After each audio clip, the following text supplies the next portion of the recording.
Ferran Torres scores the only goal as Barcelona beat Atletico Madrid 1-0, their favorite scoreline this season. Yeah. Jules, your boy Antoine Griezmann, not enough. No, he was good though, I thought, and Atletico were good at times in that game, and they could easily have scored a goal. Certainly, Ter Stegen was fantastic again in goal, and you said 1-0 is their score, 10th win in the league this season.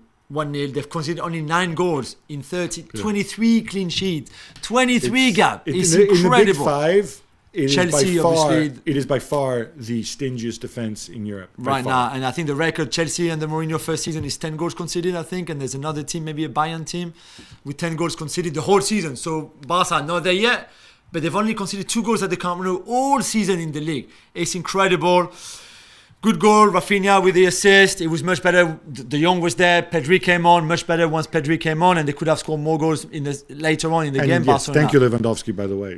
What he was thinking there rather than giving it to Rafinha. I know, crazy. But a win after 3 games without a win was very important. Real Madrid beat Celta Vigo 2-0 as Carlo Ancelotti mixes things up again. Gab, Marco Asensio on the score sheet once more, and with an assist as well. Are they really going to let him go? People are taking for granted that he's going to extend his deal, but he hasn't done it yet. I don't know. It's 8 goals for him. I think 12 overall in all competitions, or 13 maybe overall in all competitions.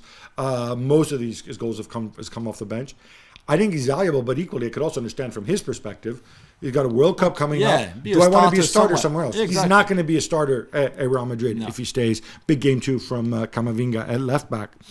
Reports in Spain, Gab, suggest that Real Madrid are considering Kai Havertz, that's right, and Rasmus Højlund as potential heirs to my man Karim the Dream. What do you make of it? So these are 2 very different profiles of player. Kai Havertz, profiles, I don't think in terms of style as much as it is in terms of where they are in their career. Kai Havertz, the best on earth, of course. He's older. He makes a ton of money. He's got 2 years left at Chelsea. People are critical of him, not a real center forward, blah, blah, blah. But the reality is he's got 2 years left. So if you want him, you're going to have to give him a big salary and you're going to have to pay a sizable transfer fee to Todd Bowley and his mates. Yeah. Rasmus Højlund, I think, really just exploded this season at Atalanta. A tall, technical player, really unselfish, young. I think he only just turned 20. There is something about Havertz in Højlund in terms, and they're both have a little bit of the Benzema in terms of being the kind of center forward who drops deeper, who creates. So I think it's interesting that they're looking for this profile of player, if this is what they're actually looking at. But I think they're totally different situations in terms of getting somebody who's still very, very young, growing into the role, and somebody like Havertz who's older. I think he's got tremendous attributes, but still, I think is still raw, still finding himself a little bit.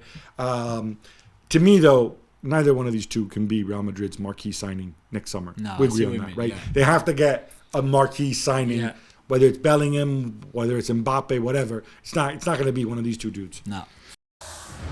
Thanks so much for watching ESPN on YouTube. And for more sports highlights and analysis, be sure to download the ESPN app. And for premium content and live streaming, subscribe to ESPN Plus.